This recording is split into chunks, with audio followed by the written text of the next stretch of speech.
नमस्कार, मैं हूं नीलू। तो ईरान के परमाणु कार्यक्रम को लेकर इस वक्त एक बड़ी खबर आ रही है और वो खबर क्या है, आज इसी पर हम चर्चा करेंगे। बातचीत करने के लिए मयंक मेरे साथ है। मयंक, परमाणु कार्यक्रम को रोकने के लिए लगातार, चाहे वो अमेरिका हो या बाकी यूरोपियन कंट्रीज हो, वो सब लगी हुई है कि ईरान अपना परमाणु कार्यक्रम जो इस वक्त चलाया जा रहा है उसे रोक दिया जाए। लेकिन अब इसे लेकर एक बड़ी खबर है। वो बड़ी खबर क्या है और किस तरह से ईरान के लिए ये एक परमाणु कार्यक्रम को आगे बढ़ाने के लिए बड़ा कदम है। देखिए, जो खबर आई ये बेहद हैरान करने वाली खबर है। और खबर ये है कि ईरान ने ऑस्ट्रिया, यूरोप की कुछ कंपनीज के साथ, उसमें ऑस्ट्रिया का नाम सामने आ रहा है कि ऑस्ट्रिया की कोई कंपनीज हैं, इनके साथ मिलकर न्यूक्लियर प्रोग्राम के लिए कुछ इंस्ट्रूमेंट्स ऑर्डर किए यूरोप से। और खासकर ये बताया जाता है कि चेन रिएक्शन, जब न्यूक्लियर आप टेस्ट करते हैं उसके बाद जो चेन रिएक्शन होती है उसको कंट्रोल करने के लिए या उससे जुड़े कुछ इंस्ट्रूमेंट्स जो हैं, उपकरण जो हैं, वो यूरोप की कंपनीज से ऑर्डर हुए हैं। देखिए, अब तक ये हो रहा था कि अमेरिका और इजराइल, खासकर अमेरिका, ईरान के न्यूक्लियर प्रोग्राम को रोकने के लिए वो आगे ना बढ़े, इसके लिए नॉर्थ कोरिया पे, चाइना पे, रशिया पे नज़र रखे हुए था कि क्या इन कंट्रीज से कोई ऐसा न्यूक्लियर प्रोग्राम से जुड़ा सामान तो नहीं इंपोर्ट कर रहा है ईरान। इसको लेकर कड़ी नज़र रखी जा रही थी। लेकिन इस बीच ये खबर आई, खुफिया एजेंसी से ये खबर है, अब ये इंटरनेशनल मीडिया में कई जगह ये खबर है, आप सर्च करेंगे मिल जाएगा, कि ईरान ने यूरोप के देशों से कुछ कंपनी से सीक्रेट डील करी और न्यूक्लियर प्रोग्राम के लिए चीज़ें ऑर्डर करी है। देखिए, जिस तरह से हमले किए अमेरिका ने, उसके बाद 4-2 में इस्फहान में, नतांज पे, वहाँ पे बताया जा रहा है कि सेंट्रीफ्यूजेस को लेके सवाल उठे कि क्या वो ख़त्म हुए हैं, क्या उनको कुछ नुकसान पहुँचा है। तो ऐसा बताया जा रहा है। जो न्यूक्लियर एक्सपर्ट्स हैं वो ये बताते हैं कि ईरान के जिस न्यूक्लियर प्रोग्राम में जिस हिस्से को नुकसान पहुँचा है उसको ठीक करने के लिए अब ईरान ने ये ऑर्डर्स किए हैं, जो जल्दी तो ही एक तरफ तो अब अपने परमाणु कार्यक्रम को लेकर जो चीजें, स्थिति खराब हुई पीछे 12 दिनों में, हमने देखा जो परमाणु संयंत्रों को नुकसान पहुंचा, उसमें अब यूरोप से ही सामान मंगा और बल्कि यूरोप के कुछ देश इसका विरोध कर रहे हैं। यही हैरान करने वाली बात है। देखिए, इस खबर ने CIA तक जब ये खबर पहुंची होगी या मोसाद तक खबर पहुंची होगी, उनके पैरों के तले वाकई जमीन खिसक गई होगी कि देखिए, एक तरफ तो पूरी दुनिया भर के देश जो हैं, वेस्टर्न कंट्रीज जो हैं, वो ईरान का न्यूक्लियर प्रोग्राम रोकना चाहते हैं। अब प्रोग्राम रोकना तो दूर की बात है, वो जो है एक तरफ तो देखिए इंग्लैंड, फ्रांस और जर्मनी, ये 3 कंट्रीज जो हैं जिन्होंने अभी फिर कह दिया है कि हम फिर से जो है आप पे जो है सैंक्शंस और लगाने जा रहे हैं। अगर अगस्त के एंड तक आपने अपना प्रोग्राम को लेकर बात शुरू नहीं की अमेरिका से, तो हम आपके ऊपर फिर से सैंक्शंस लगा देंगे और सख्ती के साथ सैंक्शंस लगा देंगे। ये धमकी जो है UK और जर्मनी और फ्रांस की तरफ से आई है। इन हालात में जब यूरोप के ये बड़े देश जो हैं वो ईरान का न्यूक्लियर प्रोग्राम रोकना चाहते हैं, इस बीच ईरान, ये तो ऐसा है कि नहले पे दहला मार दिया। वो जो है, एक तरफ आप मना कर रहे हैं, इन्होंने कहा कोई बात नहीं, हम आपकी कंट्री से जो है वो आप ही के अंदर घुस के कंपनी से, हाँ। तो ये बड़ी हैरान करने वाली खबर थी। मैंने खुद ने जब ये खबर देखी तो बड़ा मुझे आश्चर्य हुआ कि ये तो आप देखिए क्या कहाँ, तो आप ईरान को डराने धमकाने की बात कर रहे थे और धमकी तो दूर की बात है। यूरोप के जितने देश हैं वो अपने आप में ही एक, अब देखिए, ये इसमें तो एक गौर करने वाली बात ये है कि जिन कंपनीज की ये बात हो रही है, देखिए अभी इसमें ये खबर ऐसी नहीं है कि जिसमें जो है वो नाम सामने आ जाए। हम आपको अक्सर कहते हैं कि हम आपको जो खबर दिखाते हैं, आपको 3-4 दिन बाद वो खबरें मिल जाएंगी बाहर।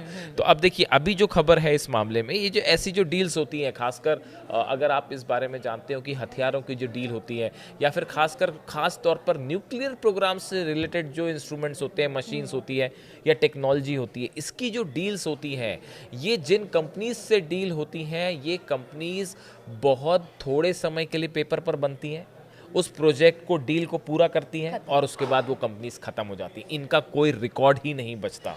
आप खोजते रह जाइएगा कि ईरान ने कौन से कंट्री से, कि कौन सी कंपनी से जो है वो न्यूक्लियर आर्मामेंट के सामान मंगाए थे। आप खोजते रह जाइए। ऐसी बहुत सारी कंपनीज होती हैं जिसका फॉर्मेशन सिर्फ एक पर्टिकुलर डील के लिए होता है। पता चला कि ऑस्ट्रिया में कोई कंपनी है जो सिर्फ पेपर पे है, आपको हथियार सप्लाई कर दिया जाएगा, टेक्नोलॉजी या जो भी इंस्ट्रूमेंट चाहिए ईरान को वो सप्लाई कर दिया जाएगा, उसके बाद वो कंपनी ही खत्म हो जाएगी। और पता चला कि उसका जो पैसा, तो हम फिल्मों में हाँ फिल्मों में देखते हैं, और उसका जो पैसा है, मतलब उसकी जो पेमेंट होती है, देखिए कोई भी जो डील होती है उसका कंफर्मेशन जो है वो मनी से आता है। आप अगर थोड़ा समझते हो इस बात को कि जब भी कोई भी आर्मामेंट से जुड़ी, हथियारों से जुड़ी कोई भी डील होती है या कोई टेक्नोलॉजी से जुड़ी होती है, और खासकर न्यूक्लियर प्रोग्राम से जुड़ी कोई खुफिया डील होती है, सीक्रेट डील होती है, इसमें जो कंफर्मेशन का सबसे बड़ा सबूत होता है वो होता है मनी ट्रांजैक्शन। क्या उसमें मनी ट्रांजैक्शन हुआ? अगर मनी ट्रांजैक्शन हुआ तो ये बात पुख्ता हो जाती है कि हाँ इस तरह की कोई डील हो रही थी। अब ये कंपनीज हमने आपको बताया ये पेपर्स पे ही बनती हैं, डील कर देंगी उसके बाद खत्म हो जाएंगी। कई बार ऐसे बैंक्स भी बनते हैं, कई बार ऐसे बैंक्स बनते हैं जो पेपर पे, इस डील के लिए पेपर पे बैंक खोल दिया जाएगा, मनी ट्रांजैक्शन होगा, उसके बाद वो बैंक गायब हो जाएगा। ऐसा बहुत बार होता है। आप सोचें कि डील ऑस्ट्रिया में हो रही है, पता चला चाइना के किसी अकाउंट में जो है वो पैसा जमा हो रहा है, और वो चाइना से फिर किसी मलेशिया ट्रांसफ़र हो जाएगा, फिर उस कंपनी के पास पहुंच जाएगा। यानी आप मनी की जो ये ट्रेलिंग है इसी को खोजते रह जाओ आप, और आपको पता ही नहीं चलेगा। तो ये जो इंटरनेशनल सिनेरियो में जो ये हथियारों की डील होती है ये बहुत कॉम्प्लिकेटेड होती है, और इसको ट्रेस करना नेक्स्ट टू इम्पॉसिबल, तो बहुत मुश्किल। जब इस तरह की खबर सामने आ रही है तो ईरान के परमाणु कार्यक्रम को और गति मिलेगी? देखिए ऐसा हम मान के चलें, गति क्योंकि भले आप हाँ, कितना दबाव बना ले, लेकिन गति ही तेजी नहीं, तो एक बार गति नहीं मिलेगी। फुल स्पीड से चल रहा है प्रोग्राम, किसी कंफ्यूजन में मत रहिए आप, इसमें किसी को कोई शक नहीं होना चाहिए। ईरान का न्यूक्लियर प्रोग्राम फुल स्पीड से चल रहा है। जो नुकसान फोर्दो, इस्फहान और नतांज में हुआ था, आप देखिए वहां पे सैटेलाइट्स की नई इमेज दिखा रही है, वहां पे तेजी के साथ कंस्ट्रक्शन हो रहा है। जो नुकसान हुआ था उसमें काफी कुछ की भरपाई कर दी गई है। जो B2 बॉम्बर्स से जो होल्स बने थे, गड्ढे हुए थे, उनको भरने का काम ऑलमोस्ट पूरा हो चुका है, और अंदर जो नुकसान हुआ था उसी के लिए बताया जाता है कि ये जो इंस्ट्रूमेंट्स मंगाए जा रहे हैं ये इसी की भरपाई हो रही है, और जल्दी ही ये पूरा हो जाएगा। दूसरी चीज़ ये देखिए, तीनों सेंटर पे तो काम हो ही रहा है। इसके साथ एक जो बड़ी खबर आई है, जो बड़ी खबर निकल के सामने आ रही है कि फ्रांस, जर्मनी एंड यूके, ये तीनों ने ये बोल दिया है कि भाई अगर आप अगस्त के एंड तक अगर आप अमेरिका के साथ बातचीत शुरू नहीं करते तो हम आपके ऊपर नए सैंक्शंस लगा देंगे। स्नैप सैंक्शंस जो है वो फिर से लग जाएंगे। देखिए जो इनकी तरफ से कहा गया है, तीनों की देशों की तरफ से, E3 कहा जाता है इसको। We have made it clear that if Iran is not willing to reach a diplomatic solution before the end of August 2025 और does not seize the opportunity of an extension, E3 are prepared to trigger a snap back mechanism. अब ये snap back mechanism जो है एक प्रकार का sanction है, एक प्रकार के नए सैंक्शन होते हैं कि अगर आपने अपनी शर्तें हमारी नहीं मानी तो हम जो पहले जो प्रतिबंध चले आ रहे थे वो फिर से लगा दिए जाएंगे या और बढ़ा दिए जाएंगे। अब इसको लेकर विदेश मंत्री जो है ईरान के अब्बास अराक्ची, उनका भी बयान आया है। उनका कहना ऐसा है कि जो सैंक्शंस लगे हुए हैं अब इसको और नहीं बढ़ाया जा सकता, तो हमको कोई परवाह नहीं है इसकी। उनको आदत हो गई इस तरह की सैंक्शंस ईरान की तरफ से, हाँ, ईरान की तरफ से साफ कह दिया गया कि आप सैंक्शन लगाना है लगाते रहिए, नहीं लगाना है मत लगाइए, हमारा जो प्रोग्राम है वो तो चलता रहेगा। और अब्बास अराक्ची विदेश मंत्री कहा है, उन्होंने कहा है कि with the Europeans there is no reason right now to negotiate, they can not lift sanctions. वो ना सैंक्शंस हटा सकते हैं, they can not do anything, वो अभी और कुछ कर नहीं सकते, इनका कहना है। तो इसलिए ईरान उसको लेके नहीं है।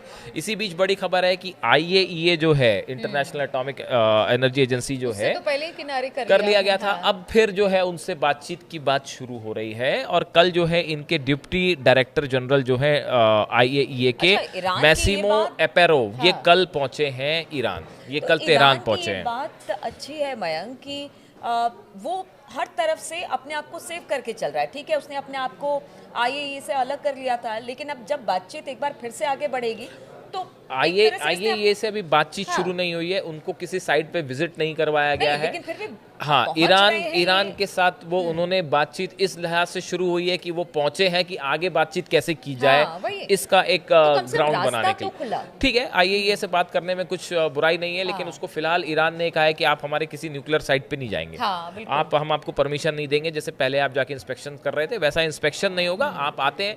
अब आके वो एक कॉन्फिडेंस बिल्डिंग बेजर्स है, उसको लेके बात चल रही है। लेकिन जो देखिए जो एक्सपर्ट्स बता रहे हैं वो ये बता रहे हैं कि ये जो टाइम ईरान को मिल रहा है, जल्दी आप देखेंगे कि ये जो टाइम है, इस टाइम के बाद एक दिन वो अनाउंसमेंट होगा जिसका शायद जिस पे सबकी नज़र है कि ईरान जो है वो न्यूक्लियर पावर हो गया है, एक दिन यही अनाउंसमेंट बचा है और इसको लेके तेज़ी से कार्यक्रम हो रहा है, इस पे किसी को कोई शक नहीं होना चाहिए। अब इसको रोकने के लिए अमेरिका क्या करता है, इजराइल क्या करता है, पुतिन और परसों टॉक्स है पुतिन और ट्रंप की, उस टॉक में क्या निकल के आता है न्यूक्लियर प्रोग्राम को लेकर, वो देखने वाली बात होगी। देखिए, इतना सब कुछ हो गया, युद्ध भी हो गया 12 दिन का, अमेरिका और इजराइल का दबाव भी है ईरान पर, लेकिन ईरान है कि अपने परमाणु कार्यक्रम से पीछे हटने को तैयार नहीं है। वो लगातार इस पर काम कर रहा है और हम ये बात भी करते हैं कि पता नहीं किस दिन ये खबर मिले कि परमाणु परीक्षण ईरान ने कर लिया और वो परमाणु संपन्न देश बन गया। हालांकि अब सबकी निगाहें उसके ऊपर है